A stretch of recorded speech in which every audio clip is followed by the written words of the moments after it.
तो जब मैंने मुगन ट्रेन वाली मूवी देखी थी, रेनगोकू मेरा डीमन स्लेयर का one of the favourite character बन गया था एंड फेवरेट हाशिरा भी। एंड उस मूवी के बाद मैं डीमन स्लेयर के यूनिवर्स में इतना ज्यादा खो गया था कि उसके बाद मैंने पूरी पूरी डीमन स्लेयर की मांगा पढ़ डाली थी। एंड जिस किसी ने भी मुगन ट्रेन वाली मूवी देखी है उसको पता है कि उसका एंड कितना ज्यादा सैड हुआ था। एंड में रेनगोकू जो हमारा eventually one of the favourite character बन गया था मूवी देखते टाइम, वो एंड में मर जाता है। देखो यार, जब रेनगोकू वर्सेस आकाजा की फाइट स्टार्ट हुई थी तभी से वो डिसाइडेड था कि रेनगोकू मरने वाला है। एज आकाजा पूरे के पूरे डीमन स्लेयर यूनिवर्स का फोर्थ स्ट्रॉन्गेस्ट डीमन है। फर्स्ट माइकल जैक्सन, सेकंड 6 आंख वाला एलियन। नाम ना सुना धरती पर एलियन आ गए और कर लो कुदरत की बनाई चीज से छेड़छाड़, हरी बहान का तमा बहुत शौक था चांद पर चढ़ने का।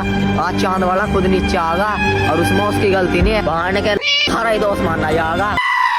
थर्ड लॉन्डिया बाज एंड फोर्थ पे आता है हमारा आकाजा। लिटरली यार, आकाजा सच में बहुत ज्यादा पावरफुल था रेनगोकू से एंड रेनगोकू के पास लिटरली कोई भी चांस नहीं था उसको हराने का। एंड आकाजा जस्ट अपनी फाइट को एंजॉय कर रहा था एंड इसलिए वो फाइट इतनी ज्यादा लंबी चल पाई थी। एज आकाजा को बहुत ज्यादा लंबे टाइम से कोई सेटिस्फाई नहीं कर पाया था, no bad jokes intended, but हमारे रेनगोकू ने बहुत ज्यादा अच्छे से दिया था आकाजा को मुकाबला। बट जब आकाजा एंड रेनगोकू की फाइट चल रही थी तब आकाजा रेनगोकू को ऑफर करता है कि वो एक डीमन बन जाए, जिससे कि रेनगोकू बहुत ज्यादा पावरफुल हो जाएगा एंड आकाजा एंड रेनगोकू अपनी फाइट को कंटिन्यू कर पाएंगे बिना किसी दिक्कत के। तो ओरिजिनल एनिमे या फिर मूवी जो भी कह लो, उसमें तो हमारे रेनगोकू ने मना कर दिया था आकाजा का ऑफर, एज वो अपने मोरल्स को साइड में नहीं रखेगा एंड इसलिए वो डीमन भी नहीं बना था। बट आज वाली वीडियो में हम यही डिस्कस करेंगे कि क्या होता अगर रेनगोकू ने आकाजा का ऑफर एक्सेप्ट कर लिया होता एंड वो एक डीमन बन जाता। भाई लिटरली पूरे के पूरे डीमन स्लेयर यूनिवर्स की स्टोरी चेंज हो जाती। तो रेनगोकू जो कि न्यू जेन एनिमे का one of the most popular and loved character है। तो आज वाली वीडियो में तो मैं काफी सारे क्वेश्चंस के आंसर देने की कोशिश करूंगा, जैसे कि रेनगोकू डीमन बन के कितना ज्यादा पावरफुल होता, क्या वो एक अपर मून बन पाता एंड डीमन स्लेयर यूनिवर्स की स्टोरी कैसे चेंज होती रेनगोकू के डीमन बनने से। सो भाई लोग, आज की वीडियो बहुत ज्यादा इंटरेस्टिंग होने वाली है, तो इसलिए वीडियो को एंड तक देखना यार।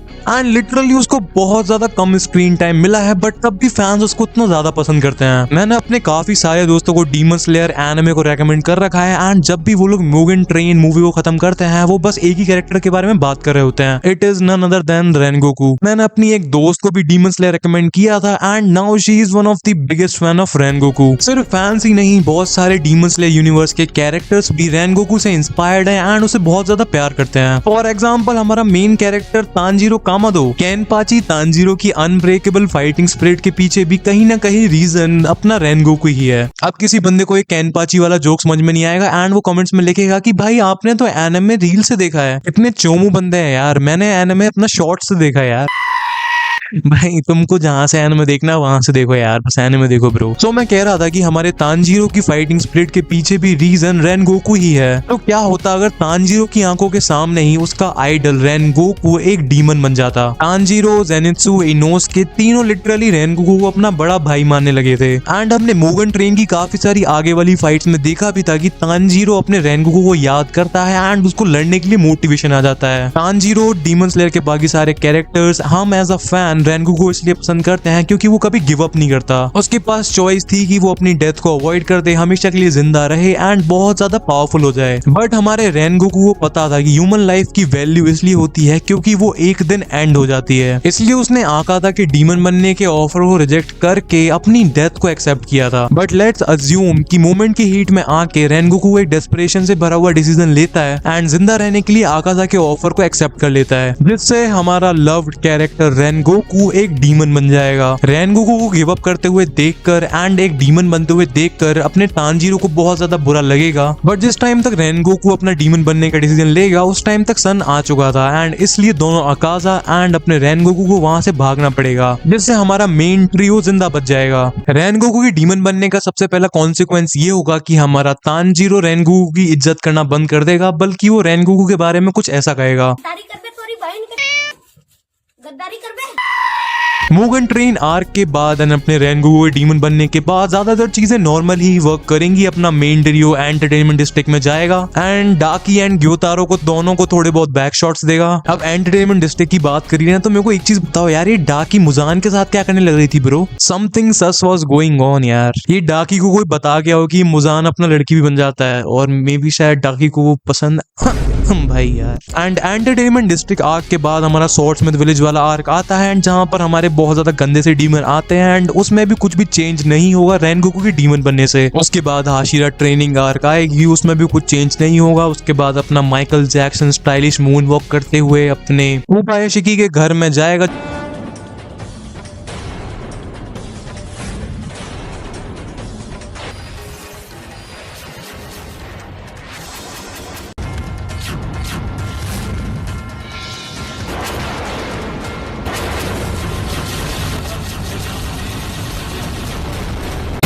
जहाँ पर उसके साथ प्रैंक हो जाएगा। उसके बाद वो सारे के सारे बंदों को अपने इन्फिनिट क्लासल में बुला लेगा, एंड वहीं से असली मजा चालू होगा, क्योंकि हमारा डीमन रेनगोकू भी उस टाइम पर इन्फिनिट कासल में होगा। एंड अब तुम लोग सोचने लग रहे होगे कि अपना रेनगोकू इन्फिनिट कासल में क्यों आएगा डायरेक्टली, उससे पहले क्यों दिखाई नहीं देगा। भाई देखो, इसके पीछे का रीजन ये है कि डीमंस को पावरफुल होने के लिए ह्यूमंस का ब्लड कंज्यूम करना पड़ता है, एंड रेनगोकू डीमन बनने के बाद बिल्कुल भी नया नया डीमन है, तो उसको भी पावरफुल होने के लिए ना अपनी ब्लड डीमन आर्ट को अवेक करने के लिए बहुत सारे लोगों को मारना पड़ेगा, एंड काफी सारा ब्लड कंज्यूम करना पड़ेगा, जिसमें उसे काफी ज्यादा टाइम भी लगेगा। एंड ऑल्सो भाई, अगर हमारा डीमन रेनगोकू डीमन से लगे किसी और आर्क में आ जाता, लाइक एंटरटेनमेंट डिस्ट्रिक्ट आ गया, फिर स्वॉर्ड्समिथ विलेज आर्क, तो भाई हमारा मेन ट्रियो ही टपक जाता ना। भाई वो लोग लिटरली बहुत ज्यादा कम मार्जिन से जीतते हैं हर बार डीमन स्लेयर में, एंड अगर कोई और डीमन आ जाएगा तो वहां पर खत्म है भाई, वो खत्म, टाटा बाय बाय। इसलिए रेनगोकू हमारा सीधा चिल गाय बन के अपने इन्फिनिट कासल आर्क में आएगा। चलो अब रेनगोकू के बारे में बात करते हैं कि वो कितना ज्यादा पावरफुल हो जाएगा डीमन बनने के बाद। सो डीमन बनने से पहले रेनगोकू एक डीमन स्लेयर था, एंड हम ऐसे दो डीमन स्लेयर को जानते हैं जो कि डीमन बन चुके हैं। एक है हमारा अपर मून कोकोशिबो, एंड दूसरा था बहुत ही ज्यादा हरामखोर बंदा काइगाकू। सो भाई अब मैं यहाँ पर ये अज्यूम करता हूँ कि मेरे को तुमको इतना समझाने की जरूरत नहीं है कि ह्यूमन फॉर्म वाला कोकोशिबो हमारे रेनगोकू से बहुत ज्यादा पावरफुल था, एज हमारा ह्यूमन फॉर्म वाला कोकोशिबो डीमन स्लेयर के लिटरल गॉड योरीची का भाई था, एंड ऑल्सो वो मून ब्रीदिंग को मास्टर कर चुका था ऑलरेडी, एंड उसके पास एक डीमन स्लेयर मार्क भी था। तो भाई अगर डीमन बनने से पहले ही हम देखें तो कोकोशिबो हमारे रेनगोकू से बहुत ज्यादा पावरफुल था, एंड अब उसके ऊपर हमारा कोकोशिबो ऑलमोस्ट 500 साल के लिए डीमन रह चुका है। उसके अंदर उसने पता नहीं कितने बंदों को मारा है, कितने सारे अपर मून्स को मारा है। तो भाई हमारा रेनगोकू कोकोशिबो के तो आसपास भी नहीं है, इतना मैं तुम्हें कंफर्म बता दे रहा हूँ। तो अब तुमको समझ में आ गया होगा कि कोकोशिबो को रेनगोकू से कंपेयर करना एक बदतमीजी होगी, बट हम अपने रेनगोकू की पावर लेवल को पता लगा सकते हैं। एज एक और स्वॉर्ड्समैन था जो कि काफी ज्यादा पावरफुल था जब वो डीमन बना, एंड बहुत ज्यादा कम टाइम डीमन रहने के बाद भी वो एक अपर मून बन गया था। मैं बात कर रहा हूँ हरामखोर काइगाकू की। एक्चुअली में काइगाकू वही गंदा बच्चा था जिसने ग्योमे एंड बाकी बच्चों का एड्रेस एक डीमन को बताया था, एंड ऑल्सो वो जेनित्सु के साथ फॉर्मर लाइटनिंग हाशिरा के साथ ट्रेनिंग करता था। थंडर ग्रैंडपा के हिसाब से दोनों काइगाकू एंड जेनित्सु उनके बच्चे की तरह थे, एंड वो आगे जाके लाइटनिंग हाशिरा बनने वाले थे। एज जेनित्सु को थंडर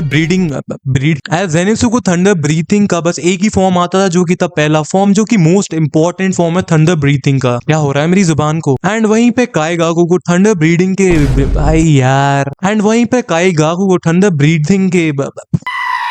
भाई रहन देता हूँ भाई मैं यार, थंडर ब्रीथिंग भाई, लाइटनिंग ब्रीथिंग ठीक है, लेट्स गो। वहीं पे काइगाकू को लाइटनिंग ब्रीथिंग के फर्स्ट फॉर्म को छोड़ के बाकी सारे फॉर्म्स आते थे। हमको हाशिरा ट्रेनिंग के टाइम पे दिखाया जाता है कि गलती से काइगाकू कोकोशिबो से मिल जाता है, एंड उसकी वहीं पे फट के 4 हो जाती है। एज उसको समझ में आ जाता है कि कोकोशिबो कौन है। काइगाकू को कोकोशिबो को देख के समझ में आ गया था कि ये वही बंदा है जो कि एक टाइम पर 3 अलग अलग ताईहन देख सकता है, तो भाई इससे पंगा तो लेना ही चाहिए। एंड इसलिए अपना काइगाकू एक्सेप्ट कर लेता है डीमन बनने के लिए। देखो भाई, काइगाकू अपने रेनगोकू से बहुत ज्यादा वीक था जब वो डीमन बना था, एंड उसको रेनगोकू से भी बहुत ज्यादा कम टाइम मिला है एज डीमन। भाई बट तुमको एक चीज यहाँ पर समझनी पड़ेगी, काइगाकू स्टार्टिंग से एक बहुत ज्यादा ईवल बंदा था, एंड इसलिए जैसे वो डीमन बना उसने पूरे लाशों के ढेर बचा दिए, एंड उसने इतने सारे लोगों को मारा एंड इतनी ज्यादा पावर्स बढ़ाई अपनी कि वो इवेंचुअली जाके अपर मून 6 बन गया। तो ये तो बहुत ज्यादा क्लियर है कि काइगाकू रेनगोकू से बहुत ज्यादा वीक था डीमन बनने से पहले, एज अपना रेनगोकू लिटरली एक हाशिरा था। तो अगर हम इस वीडियो के लिए बस इतना अज्यूम कर लेते हैं कि रेनगोकू अपना ईवल बन गया था डीमन बनने के बाद, एंड वो काफी सारे बंदों को मार के उनका ब्लड कंज्यूम करता है, तो वो काफी इजीली अपर मून 6 से तो पावरफुल हो ही जाएगा। ऑल्सो हमको पता है कि काइगाकू एक लाइटनिंग ब्रीथिंग का यूजर था, एंड उसकी ब्लड डीमन आर्ट उसकी लाइटनिंग को ही एमुलेट करती थी, जिसका मतलब है वो लिटरली रियल लाइटनिंग को समन कर पाता था एंड उसे कंट्रोल कर पाता था। तो आई गेस अपने फ्लेम हाशिरा रेनगोकू की ब्लड डीमन आर्ट भी कुछ इस तरह की होगी कि वो अपनी फ्लेम्स को समन कर पाएगा एंड उन्हें कंट्रोल भी कर पाएगा, जो कि काफी ज्यादा पावरफुल ब्लड डीमन आर्ट है यार। सो अब मेन क्वेश्चन ये आता है कि रेनगोकू अपर मून की कौन सी रैंक तक जा पाएगा। मेरे हिसाब से इसका आंसर है कि अपना रेनगोकू हानटेंगू एंड ग्योको से काफी ज्यादा पावरफुल होगा एज डीमन एंड वो बन जाएगा अपना अपर मून 4। एज मेरे को नहीं लगता कि रेनगोकू इतने कम टाइम में अपने आकाजा को हरा पाएगा, एज लिटरली आकाजा 113 ईयर्स से अपना ट्रेनिंग कर रहा है एंड वो 113 ईयर्स से काफी सारे बंदों को मार भी चुका है एज डीमन। एंड अब तुम लोग कहोगे कि आकाजा वर्सेस रेनगोकू की जो फाइट हुई थी उसमें भाई काफी ज्यादा क्लोज था, तो अगर अब रेनगोकू डीमन बन गया है तो फिर हो सकता है कि रेनगोकू आकाजा को हरा दे। बट ब्रो मैं तुम्हें वीडियो की स्टार्टिंग में ही बता दिया था कि आकाजा उस फाइट को सीरियसली नहीं ले रहा था एंड उसे एंजॉय कर रहा था। वो चाहता था कि फाइट और ज्यादा लंबी खिंचे। एंड मुगन ट्रेन वाली मूवी के टाइम पर दोनों आकाजा एंड रेनगोकू के पावर लेवल्स में बहुत ज्यादा डिफरेंस था। बट अगर तुम रेनगोकू को 113 ईयर्स दे देते हो एज डीमन तो भाई ऑफ कोर्स रेनगोकू इजीली अपने आकाजा को हरा देगा। बट यहाँ पर लिटरली हमारे रेनगोकू को 1 साल मिला है डीमन, तो फिर वो नहीं हरा पा रहा है आकाजा को। एंड अगर अब हम इन्फिनिट कासल की तरफ मूव करें तो फिर हमारा Rengoku of course infinite castle arc के टाइम पे मर जाता, एज वो हमारा अपर मून 4 लेवल का था, तो इतना ज्यादा पावर डिफरेंस भी नहीं है कि वो भाई सारे के सारे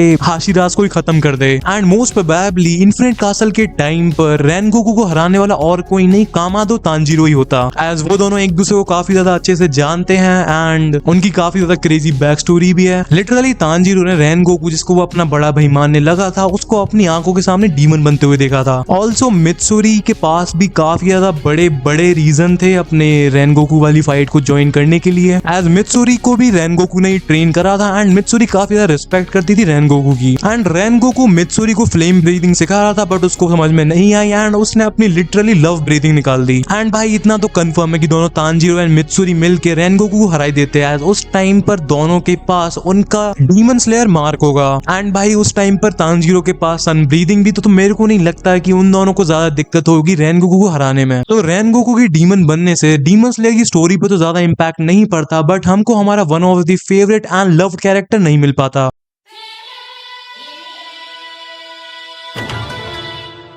रेनगोकू सुन, मैं तेको जिंदा छोड़ दूंगा एंड तेको डीमन बना के बहुत ज्यादा पावरफुल कर दूंगा, बस उसके लिए मेरी छोटी सी कंडीशन है। क्या कंडीशन है बे? तेरे को एक्चुअली मैं मतलब मुजान से बैक शॉट आई डिनाई। वैसे तू तो डीमन है और तूने फिर क्या कहते हैं मुजान से बैक शॉट। अरे रेनगोकू भाई यार वो सुबह होने वाली है, मैं चलता हूँ फिर, ठीक है यार, बाद में मिलूंगा आपसे कभी। अब कहाँ जा रहे हो भाई? अब तो खुल गया भाई राज, ये तो हर जगह फैलाऊंगा मैं अब। ब्लड डीमन आर्ट रेनगोकू तोर माई का। सो भाई आज की इस वाली वीडियो में इतना ही था। मैं तुमसे मिलूंगा ऐसी क्रेजी वीडियो में। उससे पहले वीडियो को लाइक कर देना, चैनल को सब्सक्राइब कर देना एंड आज की वीडियो पर लाइक गोल है 500 लाइक्स का, तो कंप्लीट करा दो यार प्लीज।